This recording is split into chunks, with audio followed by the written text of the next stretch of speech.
오늘 우리에게 주시는 하나님의 말씀은 다니엘 9장 18절에서 19절까지의 말씀입니다.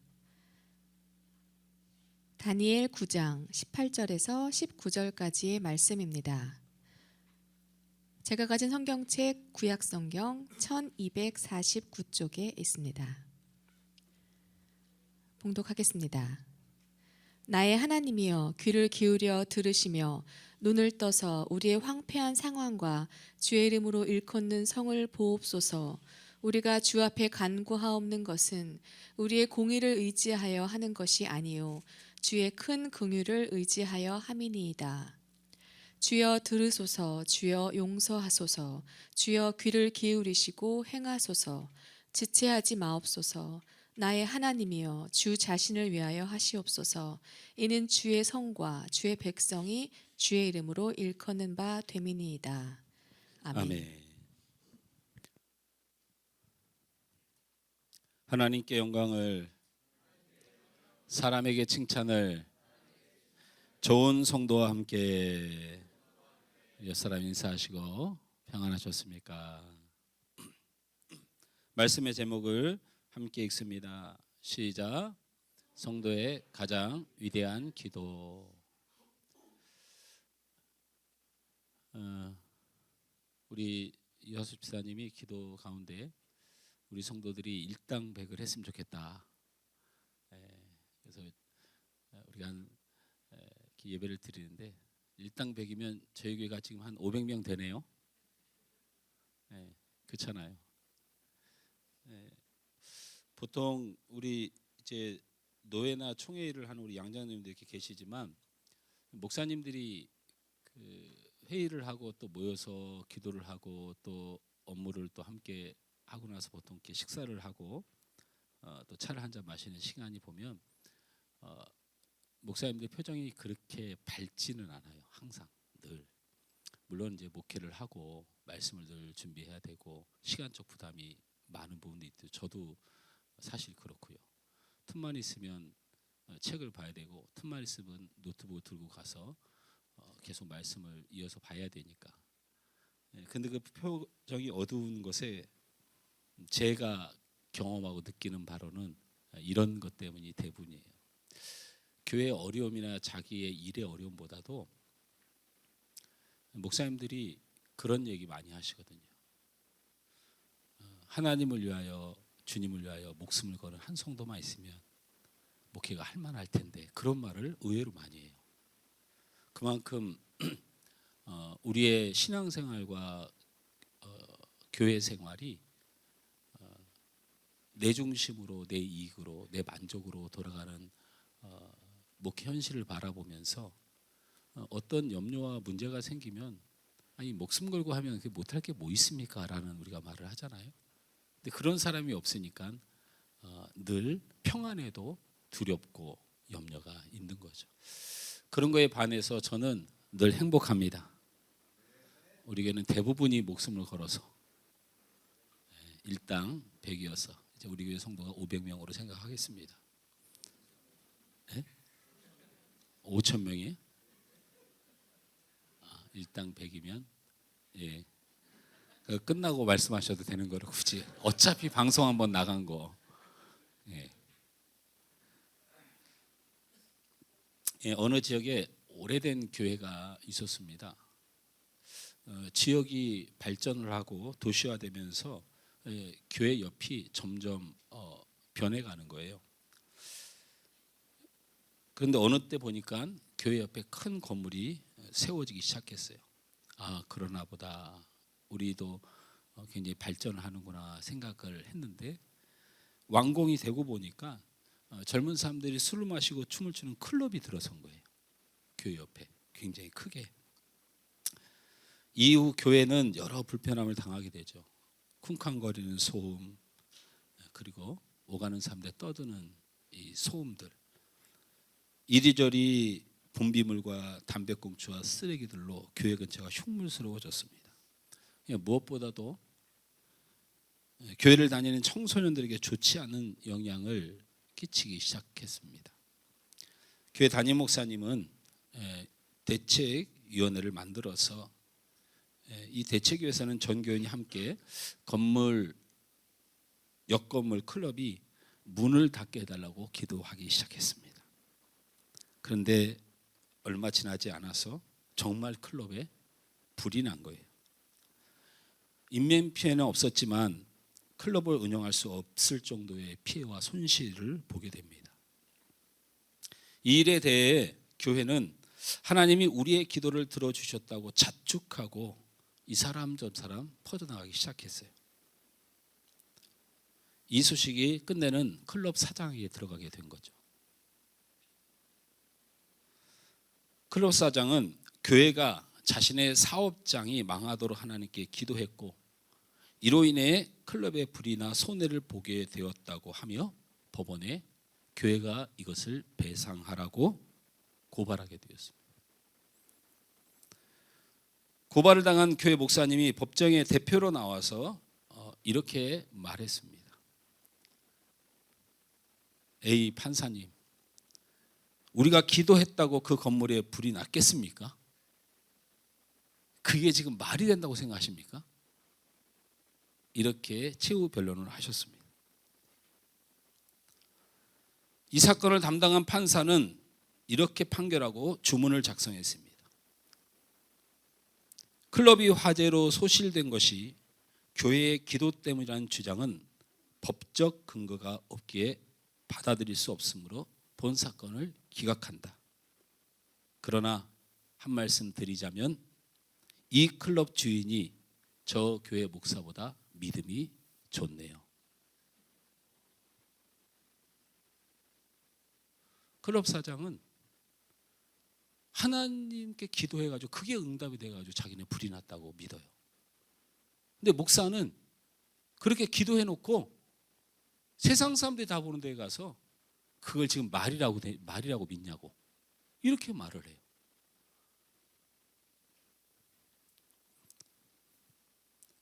여러분은 기도를 믿고 있습니까? 우리의 기도의 능력을 믿고 있습니까? 왜 아멘을 안 하십니까? 우리의 기도를 하나님이 들으시는 줄 믿습니까? 우리가 하나님께 기도하면 하나님 뜻 안에서 이루어지는 줄 믿습니까? 아멘 하셨는데 얼마나 귀한 말입니까? 하나님이 들으시고 하나님이 이루시는 기도가 우리의 기도인데 얼마나 중요합니까? 그렇다면 여러분은 얼마나 기도하십니까? 또는 어떻게 기도하십니까? 이런 문제를 해결해야 돼요. 하나님이 계시고 하나님이 들으시고 하나님이 이루시는데 이게 기도인데 이걸 믿는다면 우리가 그 예화에 나왔던 목사 같은 그런 싹군들이 아니라면 우리가 얼마나 기도해야 되겠는가? 그럼 우리가 기도하지 않는다면 그건 무엇을 의미하는가에 대한 두려움을 가져야 돼요. 우리가 기도하지 않는다면 우리가 하나님을 믿는 것인가? 또 우리의 기도가 맞는가에 대한 고민을 해봐야 된다. 오늘은 다니엘서 9장을 살펴볼 겁니다. 그럼 목사님 왜 7장 8장은 넘어가십니까? 7장과 8장은 다니엘의 환상을 해석해 놓은 장인데요. 이 두 장을 해석하고 나면 여태까지 제가 6장까지 했던 설교에 그 다니엘과 다니엘의 세 친구들이 하나님의 통치에 대하여 확신을 받는 환상이에요. 그래서 내용이 중복되기 때문에 9장으로 넘어가도록 하는 것입니다. 다니엘서 9장은 다니엘의 기도의 모습을 또 다시 살펴봅니다. 다니엘의 기도에 대해서 월터 브루그만이라는 신학자는 이렇게 말했습니다. 다니엘의 기도는 구약의 가장 위대한 기도이다. 여러분 이 말을 듣고 생각하는 바가 있지 않습니까? 우리가 생각하는 기도의 모범은 대부분 엘리야입니다. 그리고 엘리사이고, 조금 더 감정적으로 들어가면 우린 대부분 우리 한국 정서에 맞는 기도는 엘리야의 기도일 가능성이 아주 많습니다. 눈물과 간절함과 뭐 이런 것들입니다. 그런데 구약을 연구한 신학자들의 대부분이 이 세상에서 가장 위대한 기도로 바로 여러분이 오늘 보게 될 다니엘서 9장의 다니엘의 기도를 두고 있다는 것입니다. 그래서 오늘 말씀의 제목이 성도의 가장 위대한 기도라는 말씀으로 말씀을 정했습니다. 오늘 말씀은 기도는 동양의 어떤 이런 사상, 한 이런 것과는 상관없는 것이 기도여야 되고, 기도는 하나님이 원칙을 정해놓은 것이 기도예요. 그러니까 기도를 우리의 마음대로 할 수 없어요. 예배를 우리의 마음대로 할 수 없는 부분도 있는 거예요. 예를 들면 예배를 드릴 때 찬양을 빼면 됩니까? 안 됩니까? 안 됩니다. 신이 나는 것을 빼는 게 아니고 하나님을 높여 경배하며 그의 이름을 부르며 소고치며 비파와 수금으로 찬양하라는 예배의 원칙을 우리는 마음에 안 든다고 뺄 수가 없죠. 하나님의 말씀 전파를 뺄 수 있습니까? 없습니까? 못 뺍니다. 여러분 다 동의하지 않습니까? 근데 유독 기도만은 아무런 원칙이 없어요. 그냥 나와서 하면 되는 줄 알아요. 그래서 오늘 다니엘서 9장을 통해서 성경이 말하는 가장 위대한 기도, 하나님이 정하신 기도, 하나님이 원하시는 기도가 무엇인지 여러분이 알아야 여러분이 잠깐 주일날 예배할 때, 기도할 때도 그 마음을 마음에 담고 기도하면 나는 우리 하나님이 하나님의 기쁨을 위하여 여러분의 기도를 응답해 주는 줄 믿습니다. 다니엘서 9장 1절에서 2절 말씀을 보면 다니엘의 기도의 배경과 상황에 은혜가 있습니다. 함께 읽습니다. 시작. 메대 족속 아하수에로의 아들 다리오가 갈대아 나라 왕으로 세움을 받던 첫 해, 곧 그 통치 원년에 나 다니엘이 책을 통해 여호와께서 말씀으로 선지자 예레미야에게 알려주신 그 연수를 깨달았나니 곧 예루살렘의 황폐함이 70년 만에 그치리라 하신 것이니라. 아멘. 아멘. 다니엘이 기도하게 된 이유를 저게 기록해 놓은 거예요. 근데 이걸 봐서는 무슨 말인지 모르니까, 구약이 원래 좀 이래요. 몇 번 봐야 글자가 이해가 되고, 글자만 이해됐다고 해서 그게 무슨 말인지를 알아듣는데 오래 걸려요. 그래서 제가 그냥 설명을 하는 게 낫습니다. 다니엘의 기도가 가장 위대한 기도인데 그 기도를 시작하기 전에 그 배경이 있다라는 거예요. 그 배경이 뭐냐면 다리오 왕이 왕으로 세움을 받던 첫 해에 다니엘은 90세가 되던 해예요. 그 90세의 노구를 이끌고 다니엘은 책을 읽다가 하나님의 선지자 엘리야에게 알려주신 예언의 연수를 깨닫게 돼요. 그것을 성경에서 예레미야에게 알려준 연수를 깨닫게 돼요. 예루살렘의 황폐함이 70년 만에 그치리라는 말씀을 보게 돼요. 예레미야는 남유다의 멸망을 예언했고 경험했고, 그리고 조국의 멸망에 통곡하며 애가를 지은 선지자이죠. 그래서 예레미야는 25장과 29장을 통해서 포로로 끌려간 이스라엘 백성이 70년이 지나 회복하게 된다는, 예루살렘으로 돌아오게 된다는 하나님의 말씀을 경험하게 돼요.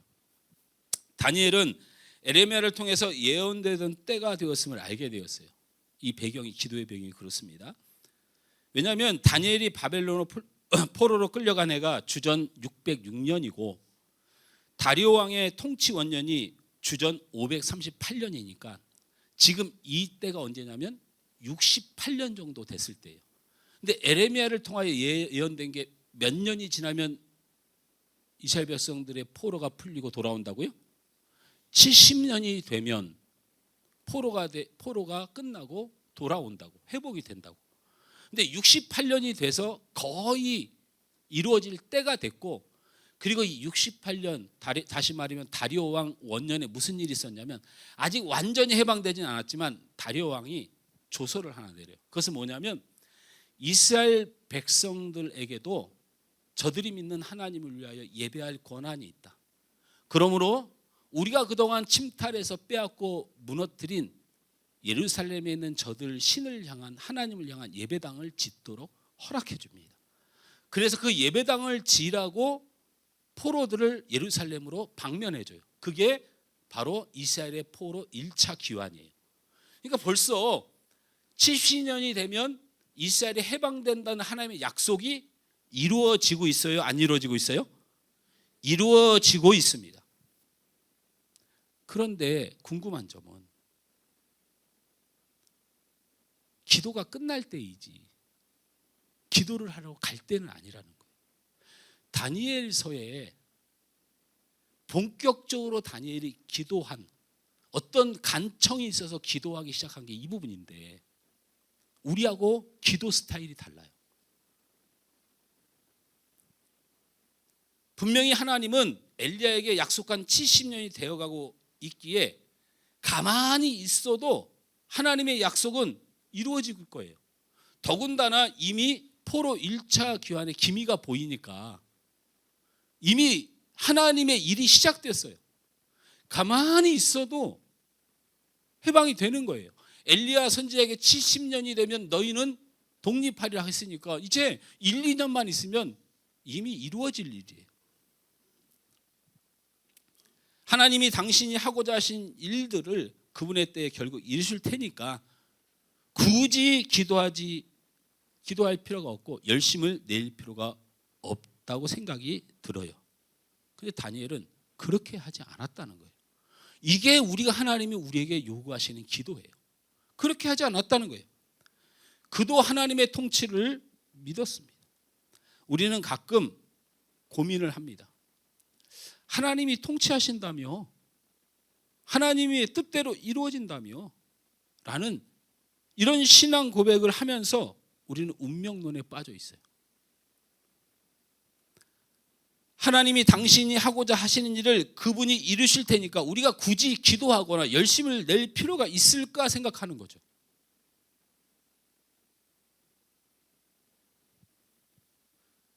나에게 100만 원이 너무 간절히 필요할 때는 기도합니다. 우리가 필요하니까. 근데 내 통장에 100만 원이 들어왔으면 기도합니까? 안 하잖아요.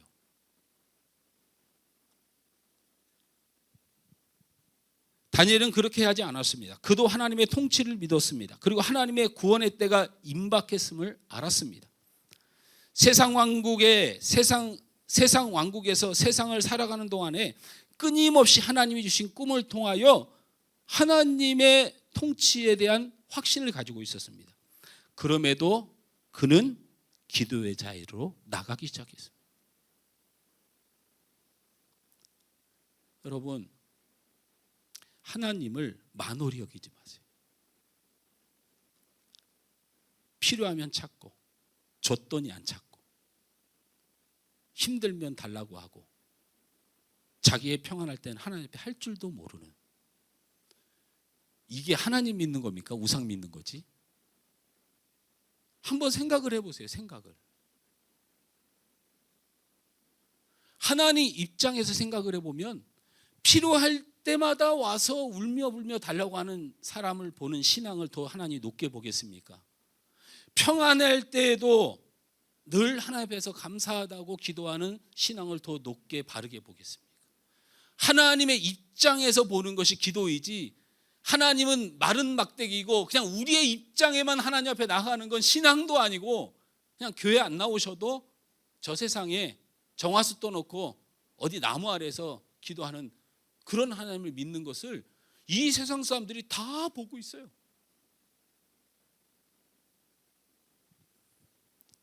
세상 사람은 우리에게 하나님 뜻대로 된다며 라는 논리로 우리의 기도를 폄하합니다. 우리도 가끔 생각하기를 모든 것이 정해져 있고 내가 할 수 있는 것이 없다는 논리로 기도하지 않습니다. 그러나 우리는 예수님의 기도를 기억해야 됩니다. 예수님은 우리에게 이렇게 기도하라고 가르치셨습니다. 하늘의 뜻이 이 땅에서 이루어지길 위하여 기도하라. 우리의 책임을 다하라고 말씀하신 겁니다. 믿음의 기도는 끊임없이 기도합니다. 내게 얻어지든 얻어지지 않든 믿음의 사람의 기도는 멈추지 않습니다. 그런데 믿음이 없는 사람, 하나님 앞에 바른 신앙이 되지 않는 사람은 자신의 이익과 만족을 위하여 기도하기 때문에 들어주면 기도가 멈춥니다. 희한하지 않습니까? 들어주면 기도가 멈춰요. 믿음의 사람은 들어줘도 계속 기도하는데 하나님을 바로 믿지 못하는 사람의 기도는 세상 우상 앞에 기도하는 거 똑같아요. 들어줬는데 뭘 기도하냐는 거예요. 근데 문제는요, 안 들어줘도 기도가 멈춥니다. 희한하지 않습니까? 왜 안 들어줘도 기도가 멈출까요? 실망하고 낙심해 버리니까. 믿음이 없는 자는 결국 기도하지 않습니다. 들어주나 안 들어주나 기도하지 않아요. 왜 다니엘의 기도가 구약의 가장 위대한 기도인가에 대하여 우리가 살펴봅니다. 우리가 흔히들 미사구어라는 용어를 쓰죠.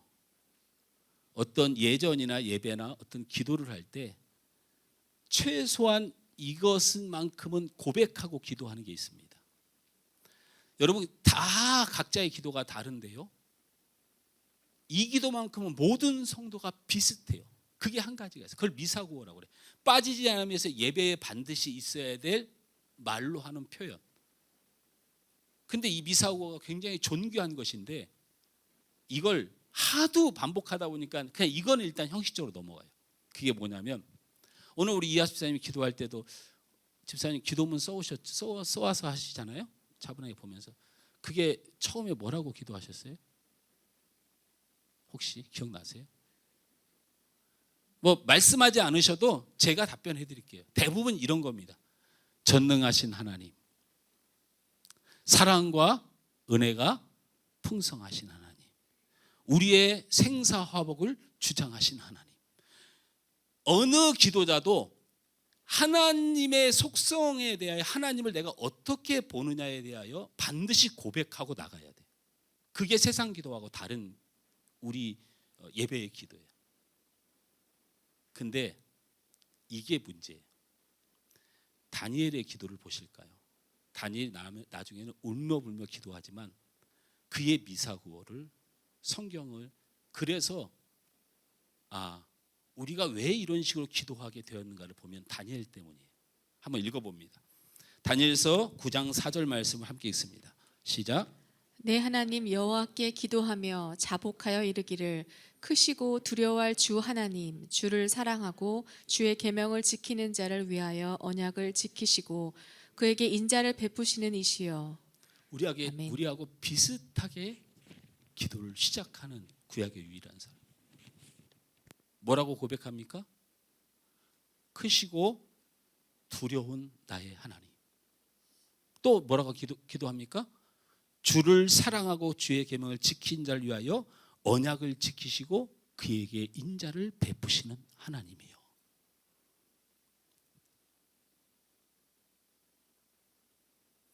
성도는 하나님을 두려워함으로 나와야 그게 기도입니다.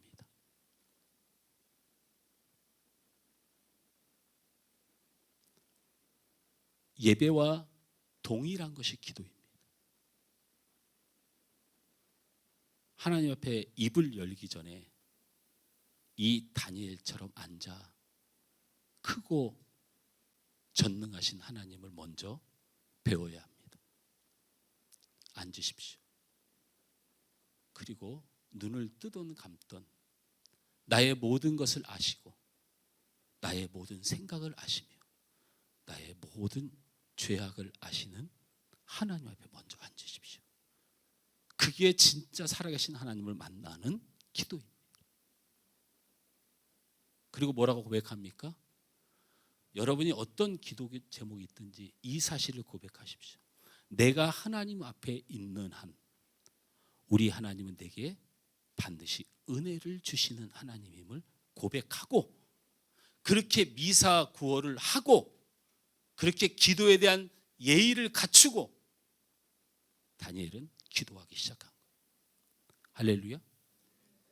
그렇다면 다니엘의 기도의 핵심 내용을 3가지로 추려드릴 테니까 거기에 10가지를 붙이는 건 여러분 자유고, 성경에서 이것만큼은 빼지 말라는 기도의 내용이 있습니다. 그 첫째 따라합니다. 다니엘의 기도에는 죄의 고백이 있습니다. 왜 중요한지 정말 눈을 뜨고, 요즘 우리 성도들 큐티 열심히 하고 있죠? 장로님, 문장님 어떻게 할까? 후배들을 목사가 그냥 7년 내내 얘기해도 저러니까 큐티 열심히 하고 있죠? 저는 말씀이 생명이 아니면 기독교가 아니라고 생각하기 때문에 하나님 말씀이 눈에 보이기 시작하고 하나님 말씀이 내 마음에 부딪히기 시작하고 그래야 능력이 됩니다. 내가 잘 지키고 안 지키고는 나중에 두시고 하나님 말씀이 살아 역사하신다는 사실이 내게 이루어지려야 여러분 신앙도 온전해지지 않겠습니까? 목사의 인기와 목사가 말 잘하는 것과 목사가 목회를 잘하는 것에 무슨 상관이 있습니까? 여러분이 하나님 말씀의 영향을 받는 것이 여러분이 사는 길인 것이 통해야 그게 기독교이고 그게 교회 아니겠습니까? 다니엘의 기도에는 죄의 고백이 있었습니다. 그래서 여러분 죄를 고백하라는 거예요. 근데 살펴볼 말씀이 있다는 거예요. 이게 왜 그냥 허투루 둬서는 안 되는 말씀인가? 다니엘서 9장 5절에서 6절 말씀을 함께 읽습니다. 시작. 우리는 이미 범죄하여 패역하며 행악하며 반역하여 주의 법도와 규례를 떠나싸우며 우리가 또 주의 종 선지자들이 주의 이름으로 우리의 왕들과 우리의 고관과 조상들과 온 국민에게 말씀한 것을 듣지 아니하였나이다. 다니엘이 지금 자신의 죄를 범죄하고 패역하고 행악하고 반역하고 주의 법도와 규례를 떠났고 주의 종 선지자들의 주의 이름으로 우리 왕들과 우리에게 내려주신 말씀을 듣지 않은 죄에 대하여 철저하게 회개하고 있습니다. 근데 왜 이런 죄의 고백이 의미가 있는지를 보시면요, 좀 이상하지 않습니까? 아니 목사님, 죄를 고백하는 게 당연하죠. 아니요, 의미 없어요. 그런 죄의 고백은 안 하셔도 하나님이 다 아세요. 다니엘의 죄의 고백은 차원이 달라요. 뭐 반복해 저는 죽을 죄를 졌습니다. 저는 죽을 죄를 졌습니다. 저는 죽을 죄를 졌습니다. 계속 이러고 있잖아요. 여러분 다니엘이 무슨 죄가 있습니까? 이 성경에 성경대로 가자고요. 여기에 다니엘의 죄에 대하여 단 하나라도 기록된 게 있습니까? 근데 무슨 근거로 다니엘이 죄가 있어서 다니엘의 위대한 기도에 회개가 있다고 누가 얘기하는 겁니까? 그렇지 않죠. 다니엘이 유다가 멸망을 당했어요. 죄 때문에. 그때 다니엘은 애기였습니다. 근데 지금 90이 돼가지고 기도하면서 다니엘이 멸망할 때 다니엘이 어린 아이였다니까요. 남유다가 멸망할 때 아이였어요. 그리고 멸망하는 그 시기에 몇 년이 지난 다음에 소년일 때 끌려갔다니까요. 엄격히 말하면 다니엘은 죄가 없고 멸망하게 만든 그 조상의 죄입니다. 그 선배들의 죄예요. 그리고 100번 양보해서 다니엘도 목사님 사람인데 죄인이 아니겠습니까? 예, 맞습니다. 하나님께 반역하고 패역하고 주의 법도를 어겼다? 주의 법도 지키다가 사자굴에 들어가고 주의 앞에 반역할 수 없어서 풀무불에 던지진 이 친구에게 이 기도가 죄인이니까 그냥 기도할 때 죄인이라고 고백하라고 제가 그렇게 가르치면 죄에 대한 고백이란 단어는 기도에 필요하다는 것을 여러분이 인식할지 모르지만 다니엘을 통하여 하나님이 우리에게 말씀하시고자 하는 죄의 고백이 무언지는 모르는 거 아니에요. 우리가 주목해야 하는 점은 이 죄를 다니엘이 스스로 다 뒤집어 쓰고 기도하고 있다는 거. 뒤집어 쓰십시오 좀.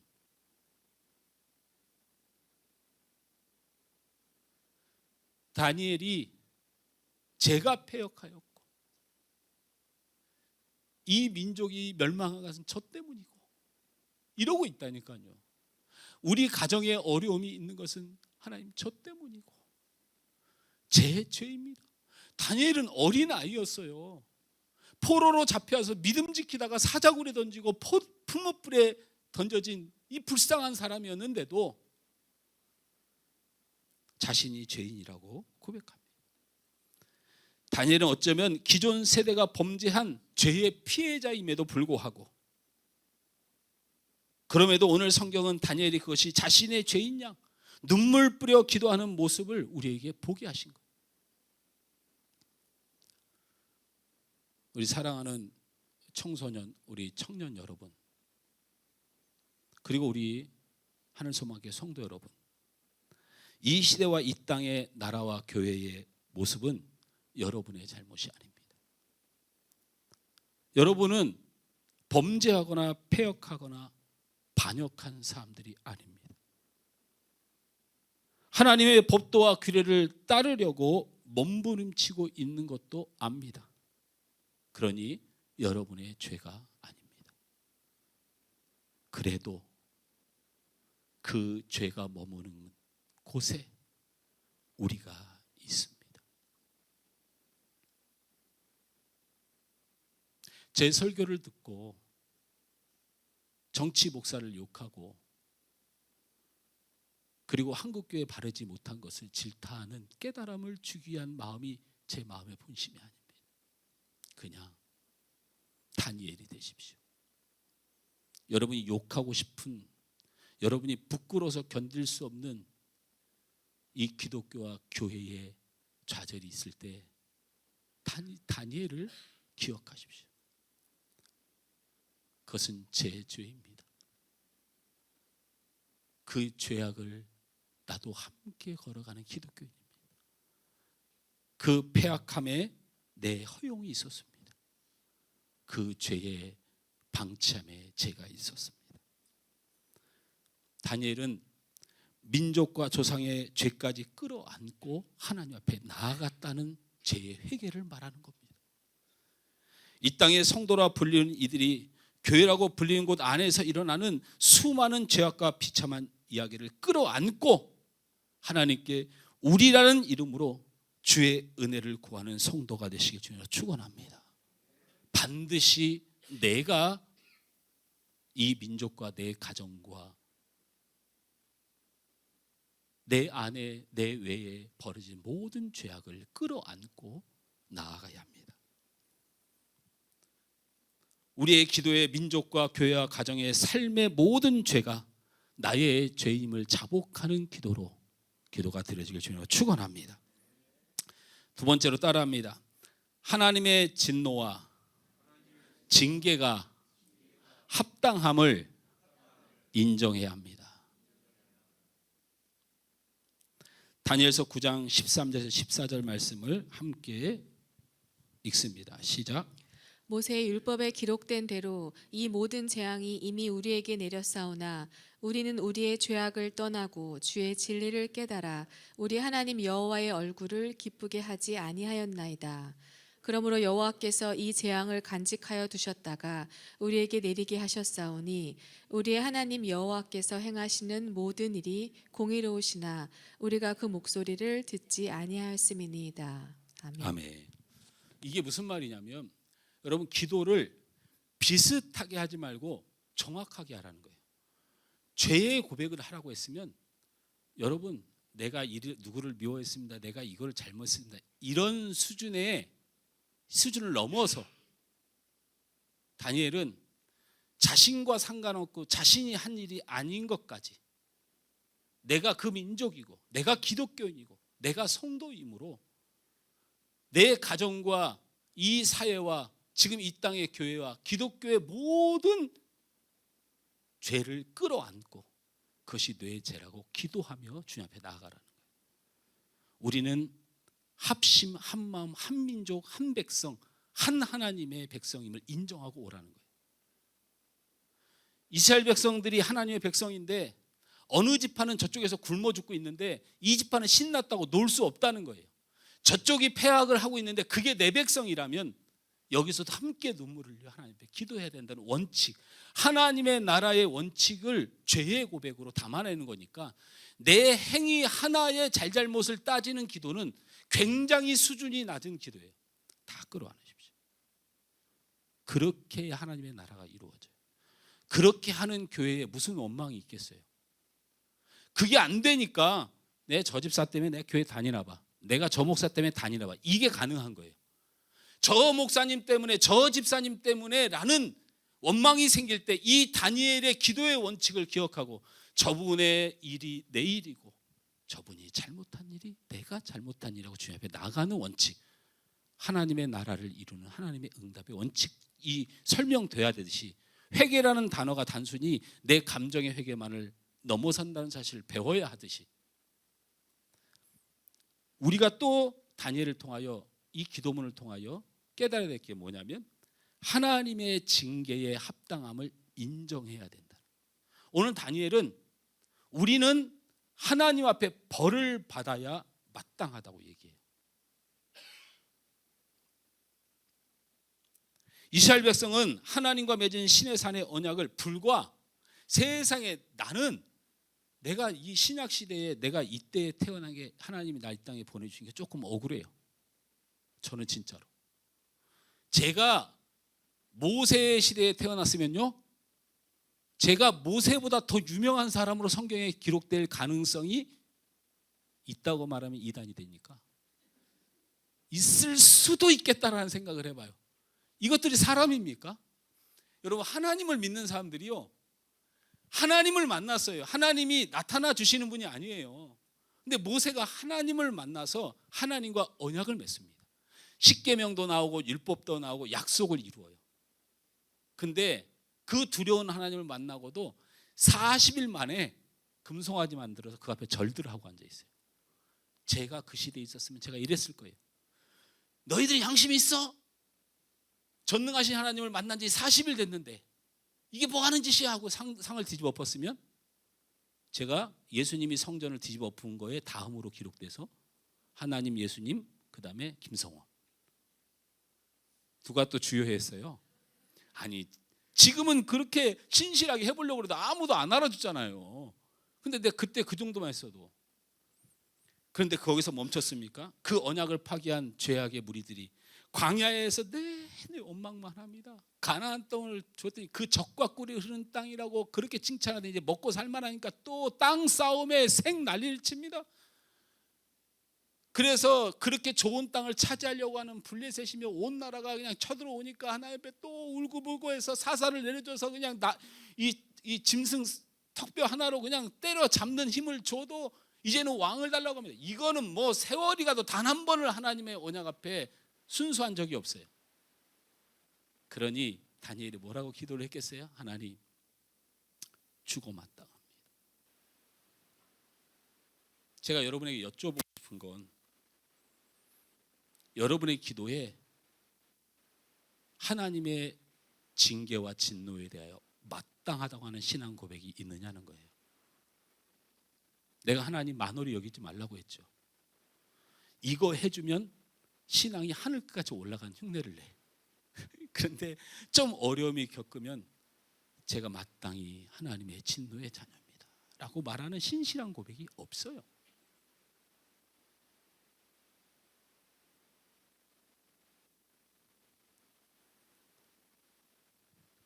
혹시 사랑하는 성도 여러분, 우리는 우리의 고통과 징계 가운데 그것을 인정하는 기도를 드려본 적이 있습니까?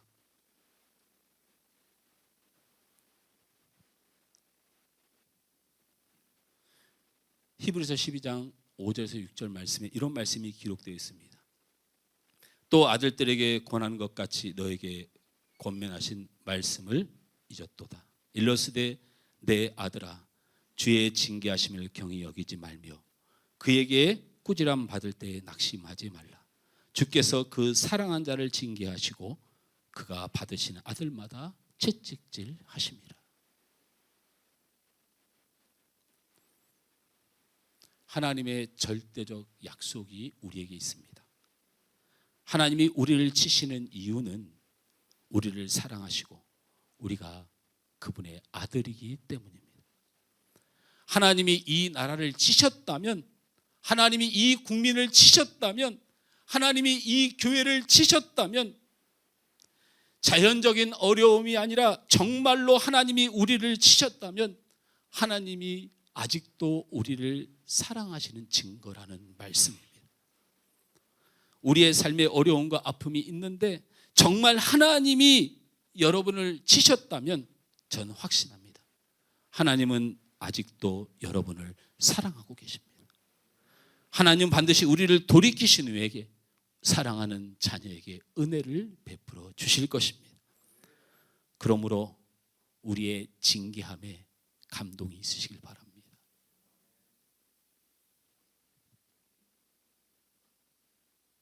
세 번째로 다니엘의 기도의 핵심입니다. 따라서 합니다. 하나님의 명예를 지킬 기회를 주십시오. 어려움과 고통이 있거든 다니엘이 가르쳐준 대로 기도하십시오. 내가 사업이 잘 안 됩니다. 내가 건강을 잃어갑니다. 내 앞날이 하나님 막힙니다. 제가 하나님의 아들 아닙니까? 아버지의 명예를 지킬 기회를 주십시오. 우리 하나님 이 응답은 굉장히 강력합니다. 신실한 자가 하나님의 명예를 지킬 기회를 주십시오라고 기도했다는 거예요. 다니엘서 9장 18절에서 19절 말씀을 함께 읽습니다. 시작. 나의 하나님이여 귀를 기울여 들으시며 눈을 떠서 우리의 황폐한 상황과 주의 이름으로 일컫는 성을 보옵소서.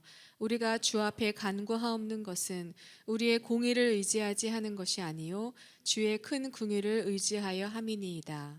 주여 들으소서. 주여 용서하소서. 주여 귀를 기울이시고 행하소서.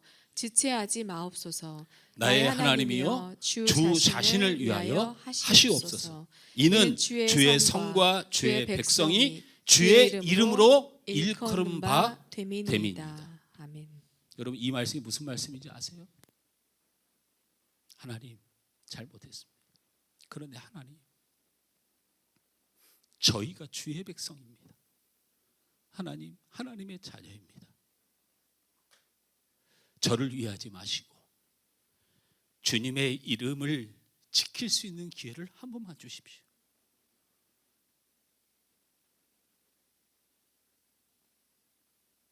이런 기도 들어보신 적 있습니까?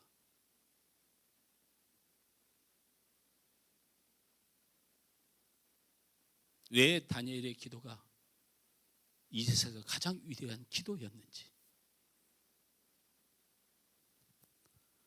다니엘은 이렇게 기도합니다. 우리가 잘못했습니다. 우리를 불쌍히 여겨 주옵소서. 그리고 하나님의 명예를 지키기 위하여 하나님의 영광을 드러내기 위하여 우리에게 한 번만 기회를 더 주십시오. 사랑하는 성도 여러분, 삶의 문제가 있습니까? 삶의 어려움이 있습니까?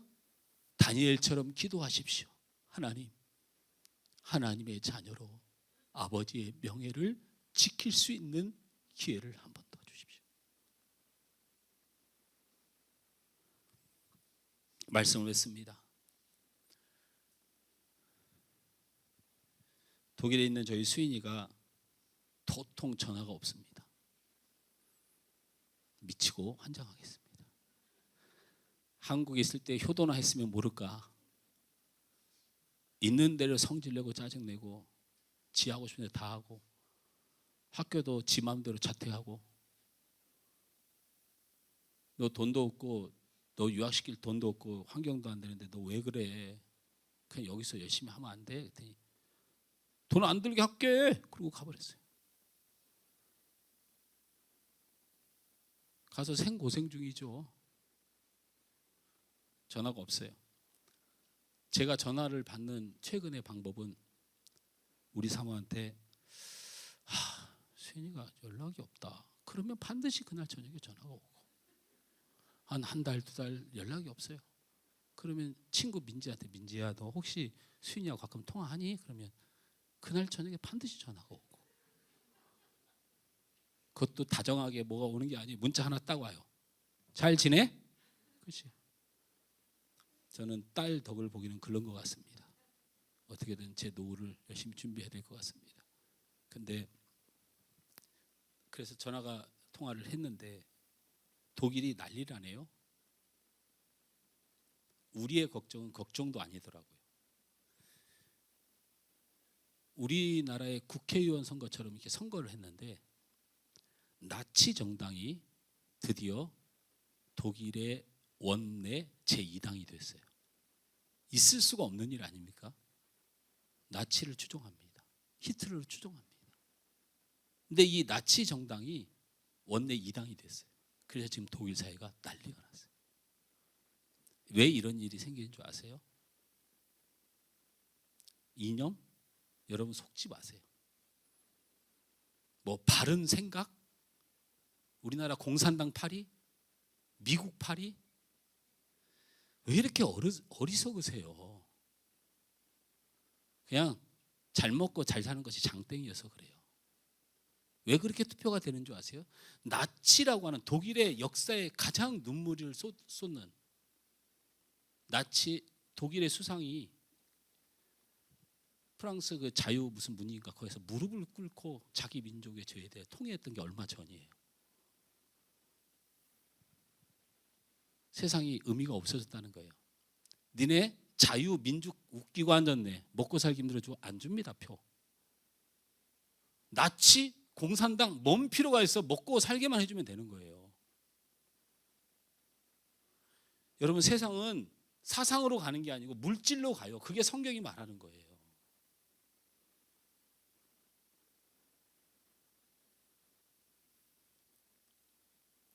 그러면서 저한테 이렇게 수인이가 얘기해요. 난리야 여기. 그러면서 한숨을 푹 쉬면서 요즘 세계 정세가 엉망이니 참 걱정이 많네요. 그러대. 그래서 제가 그랬죠. 세계 정서는 신경 쓰지 말고 네 정세나 걱정해. 대화가 안 돼. 그래. 우리의 인생의 문제 그게 진짜 걱정되면 내 기도를 살펴보십시오. 나의 기도의 모습과 나의 복은 반드시 함께 갑니다. 내가 사는 것과 기도는 항상 반드시 함께 가요. 저희 교회에 마라나타 기도팀을 우습게 보지 마세요. 제가 목사입니다. 제가 얼마든지 흉내낼 수 있어요. 기도 은사자들은 기도 좀 해주십시오 하고 제가 부탁해서 만들어진 거예요.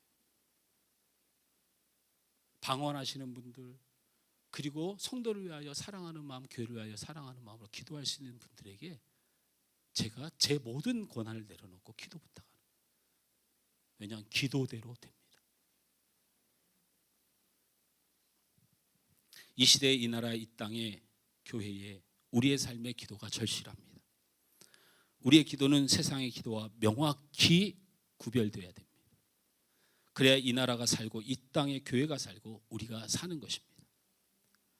민족과 교회와 가정의 모든 죄악에 속한 우리는 내 죄라는 고백이 이루어지길 주님으로 축원합니다. 정말 하나님의 징계라면 힘들고 어렵지만 먼저 그것이 마땅한 일이라는 믿음의 고백도 하시길 바랍니다. 그리고 하나님께서 하나님의 백성으로 하나님의 명예와 하나님의 영광을 지킬 기회를 달라고 눈물로 기도하시길 바랍니다. 우리 하나님은 아직도 우리를 사랑하십니다.